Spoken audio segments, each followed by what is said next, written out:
زندگی کی اس سیما کو پہنچ جاتا ہے، اس انتہا کو پہنچ جاتا ہے جو اللہ نے قدر کر رکھی ہے، تو اس کے بعد اس کو اس دنیا سے اس دنیا کی طرف جہاں جا کر جو واپس نہیں آتا کچھ کرنا پڑتا ہے، جس کو ہم موت سے تعبیر کرتے ہیں، جس کو ہم انتقال سے تعبیر کرتے ہیں۔ دنیا میں ہر ایک کو موت آنا ہے، بلکہ اللہ تعالیٰ کے علاوہ جتنی بھی مخلوق ہے سب کو موت میں چکنا ہے، انسان ہو یا حیوان، چاہے وہ فرشتے کی جماعت ہو کہ جماعت ابلیس ہو، سب کو موت آنا ہے۔ موت سے کوئی نہیں بچ سکتا، ایک ایسی سچائی ہے جس کا انکار کسی نے نہیں کیا ہے۔ دنیا کے اندر بہت چیزوں میں اختلاف ہوا، لیکن موت کے بارے میں اختلاف نہ ہوا، سب نے تسلیم کیا ہے کہ موت آ کر رہے گی۔ جیسے 2+2=4 ہوتا ہے، اس میں کسی کو شک نہیں ہے، 2+2=4 ہونے کو شک نہیں ہے، ایسے ہی لوگوں کو موت کا کوئی شک نہیں ہے۔ سب کا سب مانتا ہے، خواہ وہ دہریہ ہو یا مومن ہو، مسلم ہو یا کافر ہو، مجوسی ہو یا کوئی بھی ہو، سب نے موت تسلیم کیا ہے۔ ایک ایسی حقیقت ہے، اگر موت نہ آتی تو اب وسلم کو موت نہ آتی۔ وہ حدیث بھی مشہور ہے، بخاری شریف کی حدیث ہے، اب فرماتے ہیں کہ موسیٰ علیہ السلام کے پاس فرشتہ آیا تھا، موت کا فرشتہ آیا تھا، روح قبض کرنے کے لیے آیا تھا۔ جب فرشتہ آتا ہے، حضرت موسیٰ کہتا ہے کہ ہم آپ کی روح قبض کرنے کے لیے آئے ہیں۔ موسیٰ جو جلالی انسان تھے، طبیعت میں جلال تھا، اسرائیل کو ایک لپڑ مار دیتے ہیں۔ حضرت اسرائیل اللہ تعالیٰ کے حضور حاضر ہوتے ہیں کہ آپ نے ایسے، اے اللہ آپ نے مجھے ایک ایسے بات مجھے بھیجا ہے جو مرنا نہیں چاہتا ہے، آپ نے اس کے بعد مجھے بھیجا ہے۔ اللہ تعالیٰ نے کہا تھا اے فرشتے جا کر کے پوچھو، اس موسیٰ سے پوچھو کہ تمہیں اور عمر چاہیے۔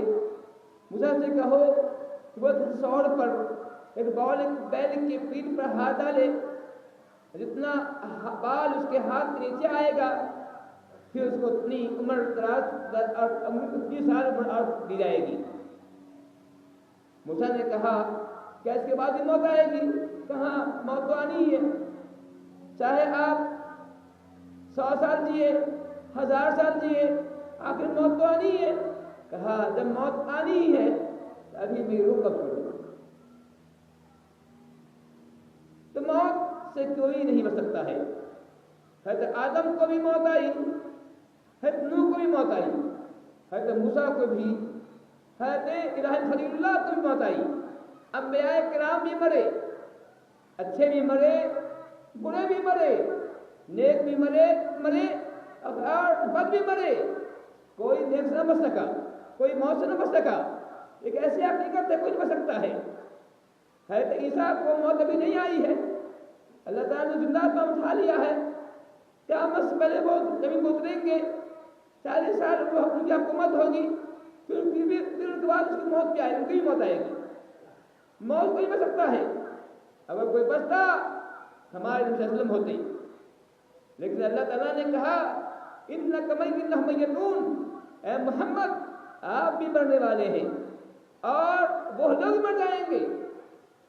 اور اللہ تعالیٰ نے کہا فرمایا أَفَإِن مِتَّ أَفَهُمُ الْخَالِدُونَ، اے محمد کیا اگر آپ مر جائیں گے یہ لوگ ہمیشہ ہمیشہ رہیں گے؟ وہ لوگ جو آپ کو طعنہ دیتے ہیں، جو آپ کو کہتے ہیں کہ محمد مر جائے گا، اس کا نام بھی مر جائے گا، اب مجھے کہیے کہ لوگوں کو بتاؤ صحیح، کیا میں مروں گا تم نہیں مرو گے؟ کیا تمہاری موت نہیں آئے گی؟ تم کو ہی مرنا ہے، پھر طعنہ کیسا؟ پھر تم مجھے طعنہ کیوں دیتے ہو کہ محمد مر جائے گا؟ تو یہ ہے एक नाम इंसान मिटाएगा और खुदा भी नाम मिटाएगा। लेकिन अल्लाह ताला ने उन लोगों का जिन्होंने कहा था कि मोहम्मद नाम से मिट जाएगा, उसको नाम मिटा दिया। अल्लाह ताला ने अब्दुल का नाम बाकी रखा और क़यामत तक बाकी रहेगा। हम अब्दुल के नाम को हमेशा दिया करते हैं। हम अजान देते हैं, अजान के अंदर हम कहते हैं अशहदु अन्ना मुहम्मदुर रसूलुल्लाह, मुहम्मद अल्लाह के रसूल हैं। दिन में 5 बार अजान होता है। हर अजान में हम 2 बार कम से कम जो है अल्लाह नबी का नाम लेते हैं। और दिन में गोया कि 10 बार हम जो है तकबीर में भी, इकामत में भी 1 बार कहते हैं।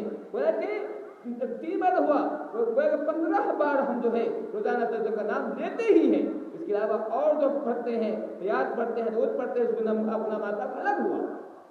तो अल्लाह ने कहा कि मोहम्मद आपका नाम नहीं मिटेगा, नाम उसका मिटेगा जिसको आप बता दे रहे हैं। यकीनन उनका नाम मिट गया।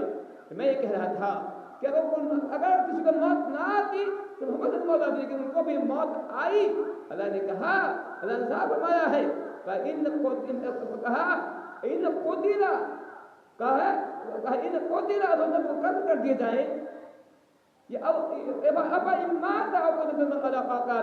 अगर मोहम्मद तुम मर जाए तो कत्ल हो जाए, ऐ लोगों का तुम पीछे, तुम जो है पीठ पीछे तुम फिर जाओगे।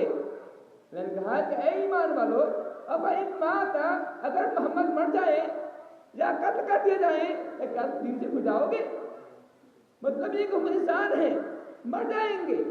मोहम्मद का जो काम था वो काम कर गए। आपका काम था अल्लाह ताला का पैगाम पहुंचाना, पहुंचा गए। अब वो मर जाए, कत्ल हो जाए, तुम्हें दिन करना नहीं है, मुझे में बाकी रहना है। मोहम्मद जो पैगाम दे के आए उसका अमल करना है, आपको सही अमल करना है।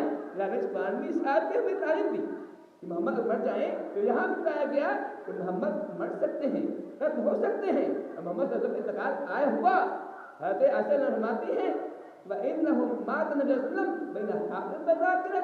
क्या नबी का इंतकाल हुआ इस हाल में, क्या सर मेरे गोद में था, आपका सर मेरे गोद में था, इस हाल में प्यारे नबी का इंतकाल हो गया। हज़रत फरमाती है क्या नबी की बीवी है, फरमाती है अल्लाह ताला ने मुझ पर बहुत से एहसान किए हैं, अल्लाह का मुझ पर बहुत से इनाम है, बहुत से इनाम है। उन इनामों में से एक इनाम अल्लाह का ये भी है कि अब्दुल की मौत इस हाल में आई कि अब्दुल मेरे गोद में थे। अल्लाह ताला ने आखिरी वक्त में मेरा लुआब, आपका लुआब को मिला दिया। अल्लाह ताला ने मुझे इनाम किया। अब्दुल का इंतकाल मेरी बाड़ी में हुआ, मेरे घर में हुआ। ऐसा मानते कि अल्लाह का इनाम है। तो ऐसा कह रही है कि माता ने का इंतकाल हो गया तो माँ नबी मर गए। यहाँ पे एक बात और कहने की है, आज कुछ लोग कहते हैं कि वहाबी ये गुस्ताख होते हैं, तो कहते हैं नबी मर गए, नबी का इंतकाल हो गया। दादा कीजिए, नबी की बीवी, नबी की चहेती बीवी, नबी की लाडली बीवी वो कह रही है माता नबी मर गए, माता मर गए। कुरान कहता है अब इमित्ता, कुरान कहता है अब इमित्ता, कुरान कह रहा है। ऐसे बहुत से आते हैं, कुरान कह रहा है कि नबी मर गए। अल्लाह नबी की बीवी कह रही है कि माता नबी मर गए, तो नबी की बीवी को एक सही कर रही है। अगर ये कहना नबी मर गए गुस्ताखी होती तो मतलब ये है कि नबी की बीवी नबी की गुस्ताखी कर रही है, अल्लाह नबी गुस्ताखी कर रहा है। लेकिन नहीं, ये हकीकत है। अल्लाह ने हकीकत बयान किया है, नबी की बीवी ने हकीकत बयान किया है। मतलब इंसान थे वो मर गए, सबको मरना है, सब मरता है। इसे मरना कोई ऐब की बात नहीं है, सबको मरना है। मैंने कहा कि मौत सबको आनी है, लेकिन अक्लमंद कौन है?